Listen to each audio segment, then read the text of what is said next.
I have to say, dinners were exceedingly important to our funding. So the way we got that first $1.5 million was over a dinner. And what I served at that dinner was bouillabaisse. So we had bouillabaisse and wine and homemade French bread and salad raised in my garden, and that got us $1.5 million. $1.5 million meal.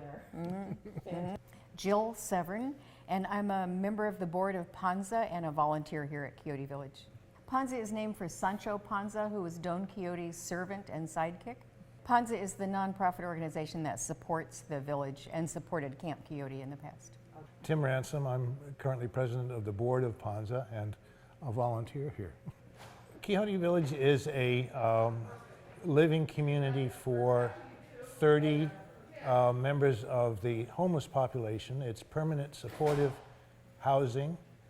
Permanent meaning folks can be here as long as they need to be. Supportive meaning that we have staff who help them get the services they need to improve their health. It's a community that has a self-governing council of residents, and it has been open only for about 4 months. It was preceded by Camp Quixote, which began its life in 2007.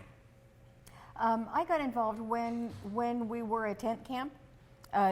So this arose from this tent camp community that started as a protest in a downtown parking lot in Olympia. And it was a protest against an anti-homeless ordinance that the city had passed. So it was a civil disobedience action. A group of people pitched tents in a parking lot in the middle of downtown as a protest. And they were there for how long? Only about 2.5 weeks or at most. I think it was about 2 weeks. Right. And then the police were going to break up their camp and arrest people. And at that point, Tim was president of the board of the local Unitarian Church, which stepped forth and offered the campers sanctuary on church grounds. Really, we were approached initially by representatives of the camp, including a couple of students from the local Evergreen State University who were Unitarian Universalists as well. And this was put to us to provide sanctuary essentially for what had become to be called Camp Quixote. And our congregation went through a not too lengthy but pretty intense discussion of whether to do that, and eventually unanimously voted to accept them on our property. We happened to have space, and we already had a small homeless shelter for families. So we had a strong tradition of social justice, and that fit right in. And that began a history of the camp growing in its self-governing abilities, with a lot of support from first the church community and then a larger community, and a process of the camp having to move from church site to church site initially every 3 months. Eventually it grew to every 6 months. Tents and cardboard shacks and whatever else initially, basically all tents, a lot of them donated by folks. Eventually we began to construct what were really windowless, almost basically windowless, but roofed buildings that could be taken apart very easily because the move would have to happen periodically. They moved 20 times in 7 years, I think.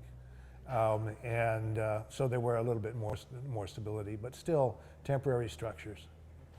But the big difference between being homeless on the street or in the woods, around here a lot of people are homeless in the woods, and being homeless in the camp is the difference between loneliness and community. So it was really interesting, for me at least, to learn that there are two fundamental human needs. One is housing, the other is community, and that they're equally important. And then as they move from church to church, even though there was pretty high turnover in the camp, I mean, we actually did a data analysis once, and the average length of stay in the camp or the median length of stay in the camp was 10 months. So even though there was a lot of population turnover in the camp, over time, that sense of community remained very strong. That tradition of community was very strong. Well, the original founders of the camp did not intend to be a tent camp for 7 years, which is how long that lasted. Their original vision was to build themselves a village. And they had this idea of having tiny little houses and then a shared community building that would have a kitchen and showers and laundry facility, which is, in a sense, exactly what we've built. And the self-governance piece really started out as needing to establish rules for living in the camp. Everything ranging from no use of drugs or alcohol within the camp to the kinds of behaviors that were acceptable or not, and the processes of acquiring new residents and perhaps necessarily asking some to leave because of rule breaking. And that aspect has continued on as much as possible now into Quixote Village. Things have changed a little bit because Panza is now the legal landlord, and we're facing all the established state and local laws for housing and landlord-tenant relationships. So it's evolving a little bit. Panza is having to have a more landlordish kind of role, but we all want to maintain as much of the self-governance piece as is possible in this environment, because it is the sort of, I think you would agree, the basis of the community by and large. It's the glue, if you will. Sure. So for the first couple of years that the camp existed, there was, by necessity, a real focus on figuring out how to keep the camp alive. And Tim and others were instrumental in sort of creating an alliance among other faith communities so the camp could move from one church to another every 3 months. And during that time, the city passed an ordinance. They ultimately had to recognize that churches had a right to practice their religion on church grounds by hosting the camp. So that took a while to sort out, and then the original founders of Panza got the city to pass this ordinance allowing the camp to exist, but regulating the terms of its existence. So every time it moved from one church to another, there had to be a community meeting where you notified all the neighbors that it was coming so they could come and, express their fears. And another requirement of that ordinance was that there needed to be a volunteer at the entrance to the camp at what we called the host tent 24/7. And that required this enormous mobilization of volunteers. And a couple of interesting things came out of that. One was that a lot of middle-class church people got to know homeless people for the first time in their lives, which was transformational for a lot of us. And it built a base of support for the camp and for the eventual campaign to raise money and build the village. So it was probably about 3 years into the camp that we really were finally able to get serious and focused about raising money and working on finding a site and all of that to build a village. So the first big step was that our all-female county commissioners made this piece of land available. It's a little over 2 acres, and it's county-owned land. So they made the land available to us. It's a 40-year lease for $1 a year. And then we went to our local legislature. I cooked some dinners, and we were ultimately able to get $1.5 million from our state legislature as the first big chunk of money for construction. And once you get that first big chunk of money, then people take you seriously. And we were able to win other grants, mostly government money, but also we got really wonderful support from 2 of our local tribes, the Nisqually tribe and the Chehalis tribe, and then community fundraising for $200,000 as well. So, and during all that time that we were raising money, we also sort of fought the good fight against neighbors who didn't want us to be here. And that was a year-long battle that ended in Superior Court. And obviously we won at every step of the way. So it was just, just jumping hurdles one after another until we finally were able to start construction. One of the most critical pieces I think, to the whole thing was that from the very beginning of the first camp, with folks coming in and meeting the homeless residents and realizing they were just neighbors, we began building up a constituency.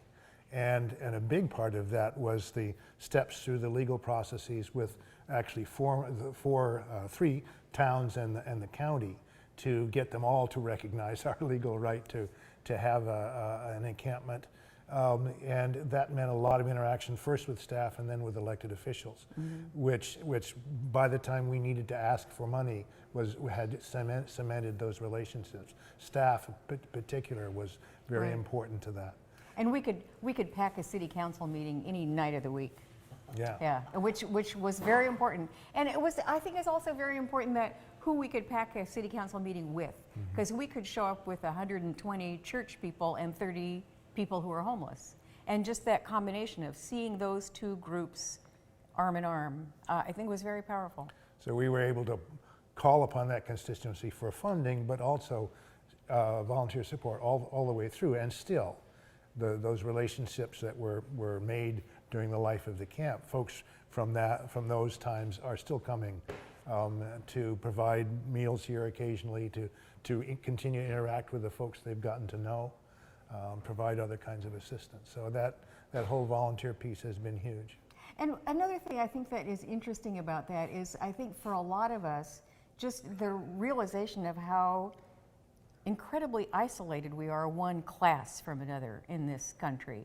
And so for so many people who had never really spoken to a person who was homeless, and from the people who were homeless, how many of them had never had a middle-class friend, or just had never had contact with, middle-class people. It's really stunning how isolated we are from each other. Yeah, that's an excellent. Right, and we really kind of describe it as being concentric circles of community. So at the center are the 30 people who lived in the camp, and then there were the circle of volunteers around them, and churches and faith communities, and around that the larger community that was supportive, and elected officials and staff. I mean, it really is a kind of ripple effect from this original community of 30 people who were homeless. 30 individual cottages, each of which has a bedroom and a half bath, toilet and sink, and came equipped with a bed with drawers underneath, a single bed, with a desk and a stool built by the treasurer of our board, who built 30 of them, as well as all the furniture in here. Not quite 30 people right now, because we're going through a little bit of a transition, but 30 members of the homeless community, our neighbors who are here, living in various capacities. A number of them have jobs. Others are dealing with their substance abuse and or mental health issues actively with the help of staff. We now have a full-time program manager and I think at this point, 6/10 time resident advocate, whose job it is to help the residents get the services that they are entitled to, as well as benefits. And you'll find a bunch of gardens out there, one in particular quite large that our resident Sharon is in charge of. She's one of those green people that will grow everything. It's going to be very beautiful, as well as individual gardens in front of each cottage. And then, of course, this building, which is the community building, which contains everything else pretty much they need, from showers and more baths to laundry, full kitchen, living area like we're in, mailboxes out front, a huge piece for someone who's been homeless for a long time, and offices and so on for staff. The interior is 144 square feet. In the standard cottage, we have two that are ADA, what's the word I want? Accessible. So they're about 10 square feet bigger. Plus there's 10 square feet or so of front porch. The cottages were designed largely by a group of residents and working with our architect and members of the board like Jill. And they insisted on having, and I can see why now, using a significant portion of their space for a front porch. But they're always out on their porches these days in good weather, and it's a great thing. When they met with the architect, those were the best meetings I've ever been in my life. When they met with the architect originally proposed a site plan where there would be little clusters of cottages, and the residents said, no, we don't want any subdivisions or cliques forming. We're one community. We want to be one community. We want everybody like this. When we when the move was coming up, the Panza board and our new staff, Raul and Julie, gave considerable thought to how to do that. And we ended up saying that really the best thing to do was to invite all 30 members of Camp Quixote to move here, even though it might not be the best, it might not all work for all of them. Part of the situation is that working with the residents, we came to the conclusion that that it's time to up the ante a little bit in terms of setting goals for better health, better mental and physical health, working harder towards being clean and sober than had been the standard in the camp. And that's hard on anybody at any time, but we knew would be difficult for some of the residents. Right. So the resident council itself had extensive discussions over several months before we moved into the village about wanting this to be a clean and sober place. Because even though we have had a lot of people who were active in their addiction, it's a rare addict who doesn't want to be clean, right? And so they knew that for them to succeed at getting clean and sober would require living in a clean and sober community, and that's what they yearned for and wanted. So where in the camp the rule was no drug or alcohol use in camp, but what you did outside of camp was your own business, here the expectation is that everybody will be clean and sober. And we do drug testing, a bad drug test doesn't get you thrown out, but it's the beginning of a conversation about what you need to do about your substance abuse problem. So what our rental agreement says is you can try and fail and try and fail and try and fail, and as long as you keep trying, you're okay. But the point at which the community determines that you're just not serious about recovery is the point at which you'd be asked to leave. No, it's not a requirement, but it's certainly a shared aspiration for pretty much everybody. There are a few people here whose level of disability might preclude work. And there are a lot of people here for whom going from homelessness into a full-time job is just not a realistic goal.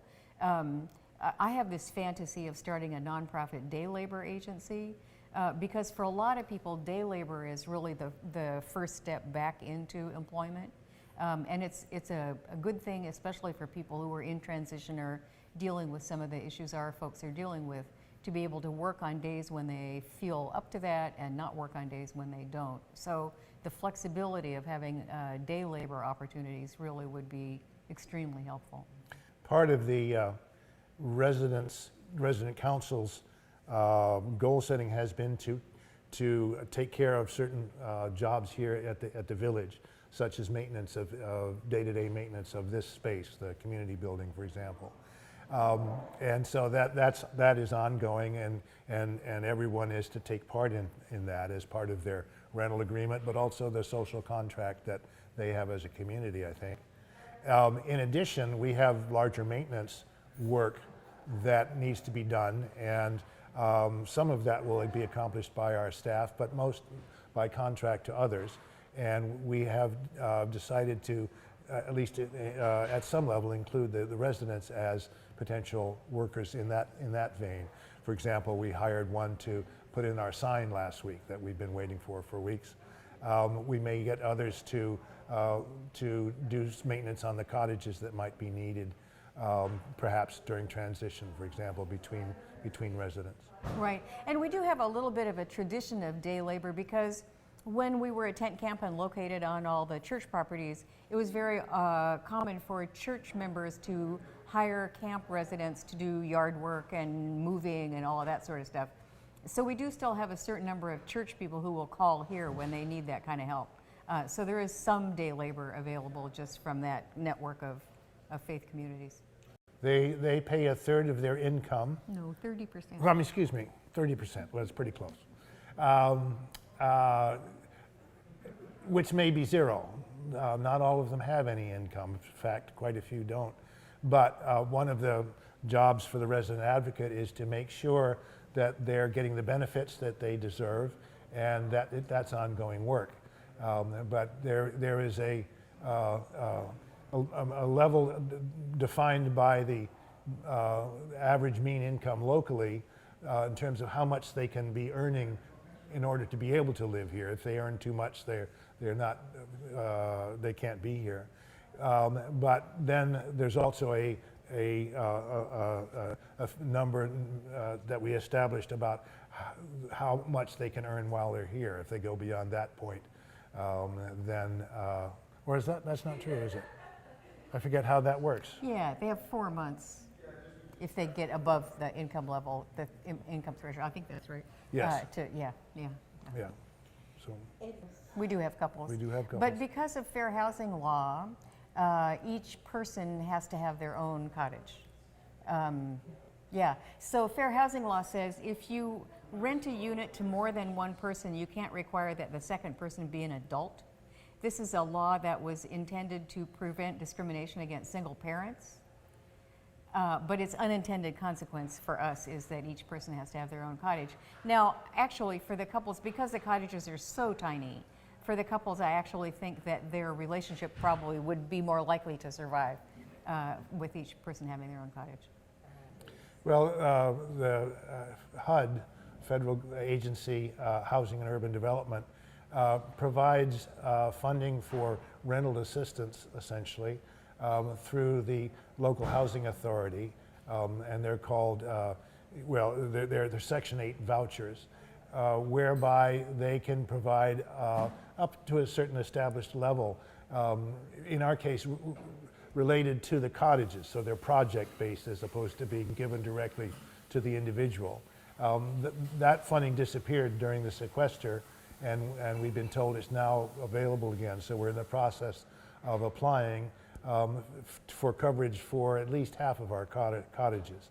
And the great thing about that kind of rental assistance is, I think it's after a year if the individual in the project, in the cottage, does all the hoops and bells and whistles that are required, he or she could then take that voucher with him if they wish to move on to a more permanent housing situation. We wouldn't lose it. There would also still be associated with a cottage, but they would get an individual voucher. So it's a very potent funding source in helping folks move on to more permanent housing. And for us, it would be a significant part of our annual budget. We have just learned that some of our local sources are threatened now simply by the normal process of how the state raises money. And so we're very excited to be able to go for these project-based Section 8 vouchers. We have been very single-mindedly focused on doing what people in the camp asked us to do. We're a support organization for the people who live here, and they're the boss. When you become friends with people who are homeless, and they ask you to help them get homes, how could you say no? I mean, either you're friends or you're not, and if you're friends, then this is what you do. I think for me, getting into the Unitarian community and beginning to understand social justice, which I didn't really do until about 15 years ago, was the beginning of understanding that I have a responsibility to give back, and that I have skills. Mine are mostly process skills. Jill's the camp mom and I'm the camp accountant, so to speak. That I can use those skills to make the world more socially just. And I happen to be, well, I suppose it's more of a karma thing. I was president of the Unitarian Universalist Congregation Board at the time that this process happened. And once I got sucked in and met those same people, you know, that's what she wrote. What does being camp mom mean? You know, I was actually very surprised when people first started referring to me as the camp mom. But I realized it's because everybody needs a mom. And that's what they needed from me, was a little momming. And I think it really started because we sort of have this tradition of Saturday breakfast together. I started just showing up every Saturday and cooking breakfast. But I do think it means that, you know, what moms do, which is total acceptance, high expectations, and a certain amount of nagging. Yeah, I think that's what moms do. Okay, I'm Sharon Wilson. I live here, I'm a resident. I manage the kitchen and I'm on the executive committee, help oversee discipline and certain rulemaking and stuff like that, help try to make things happen here. We moved in on December 24th, Christmas Eve actually. It was very exciting. Last year had record-breaking cold. All through November, December, we were freezing. Most of the camp was emptied out. Staying in the church next door, staying with friends and relatives throughout town. We dispersed. We had to survive and stay warm. And so moving in here on the 24th, we had all just come back to camp for maybe 4 or 5 days before the weather broke and we could actually get back into our tents. Real culture shock, kind of exciting, you know, but hard on some levels, you know, because it's like walking into it is like have a sense of like potential permanence and, you know, a way to live, a thing to do. It's like walking through the door is like closing the door on one area and opening the door on a whole new thing. So it was like the difference between day and night, you know, like that different with the potential of a future here as opposed to closing the door on something I don't really want to have to do again, but would if I had to, you know. Yeah, you know, I'm a creature of comfort. I don't like being uncomfortable whatsoever. I just turned 58, and the last 5 years of my life have been very nomadic. I have been squirreling around, staying here, staying there, staying with family, staying with friends, staying wherever I can, where I can actually lay down. I need to be comfortable in my body. It hurts. I have arthritis. I have various, you know, physical issues. And so it's really important to me to be able to keep my feet out in front of me, have a soft back to lean on. And that's pretty much how I like to be. And so when I came here, I'd been staying in a really small little camper with one of my friends. And I just had to get out of there. I walked out of that because I couldn't be there another minute and keep my sanity. I was like, no. I have like one way I like to have things really tidy and make sense to me. And my friend is different. You know, she does a whole different way. And so we weren't compatible like that. You know, trying to coexist in a small area, and I had to get out of there, and I did. And I went straight from there. I had like 5 days of wandering around until I got into Camp Quixote. Now that we have the garden up and out there, I like to start my day there. I like to fall out my door and into the garden. I love gardening, I always have. You know, I just don't feel like life is complete unless you're growing something or taking care of some other life force. I don't care if it's a plant, an animal, you know, your sick granny, whatever, you know, that you need to give out to another life force. For me, that's what the garden is right now. It's my dog, you know.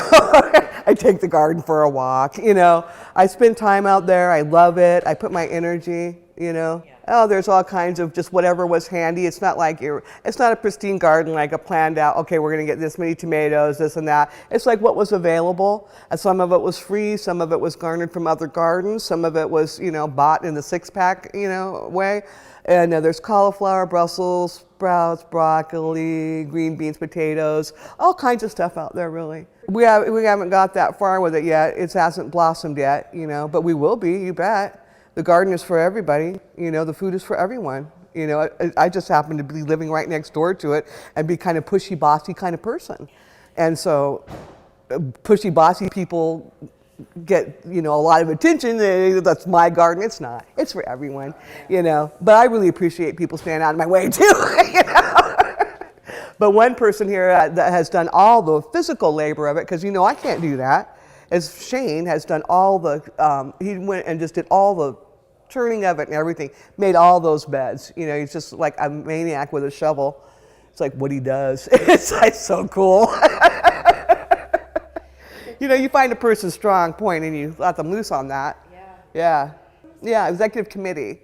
And then we have resident council as the full body of our residents. Executive committee is five 5 people and 2 backup, like something like that, when we can get everybody together and have that many people doing it, you know.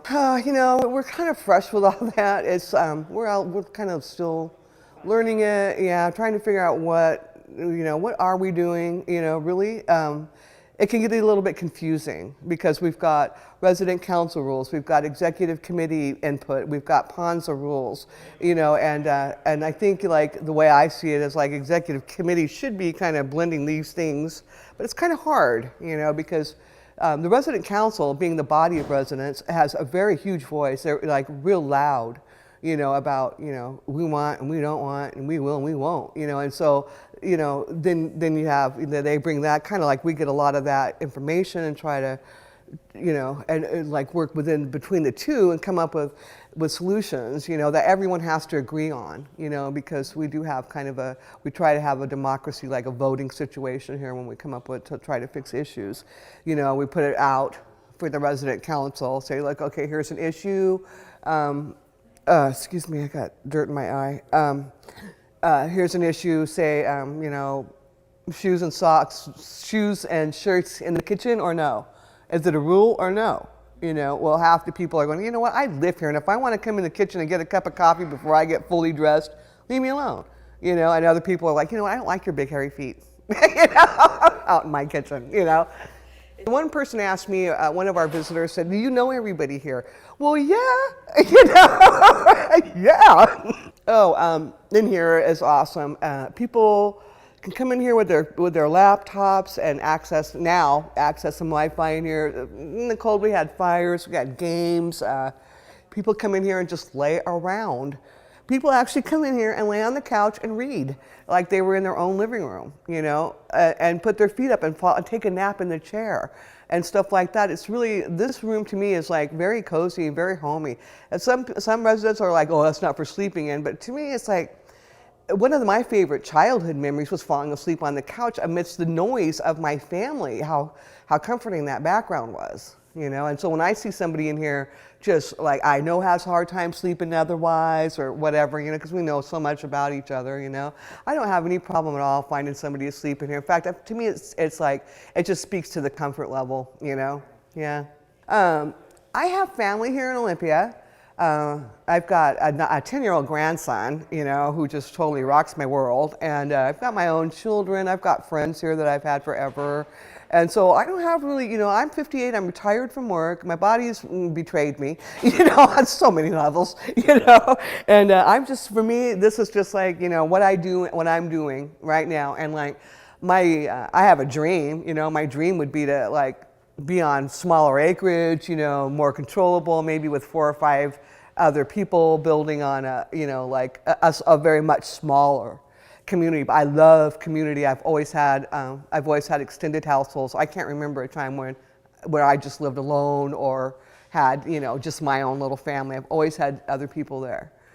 And for me, it's been my whole life. Like I said, even as a young adult, I always had other people in my home, A lot of homeless people in my home. A lot of people don't have nowhere else to go, nothing else to do, and just hitting the skids. It's like, yeah, you can come and stay for a while, and if we can help you get up, we can. And if not, there'll have to be this depressed mess elsewhere, But let's give it a try, And so I've always been like that. Yeah, this has always been what I've been aimed at, And like this is just to me big. And like I said, if I could come across property where I could pull this off on a smaller level, I think would be just my dream come true. But this is beautiful, and I am happy. Oh, I do have something favorite that I like to cook here, not necessarily my favorite dish, but I find it goes like really a long way. I can feed maybe 6 to 7 people in one meal, because I don't ever even try to go further than that. It's ridiculous. But I like to put a roast beef in the oven, and then we've got a big baking pan, and I like to put parsnips, carrots, potatoes, Brussels sprouts, all that, doused in olive oil, and roast that on the side. And that way, like I said, it goes a long ways with all those vegetables. You fill up your plate with vegetables and a little roast and walk away, My pleasure. I hope I was helpful to you.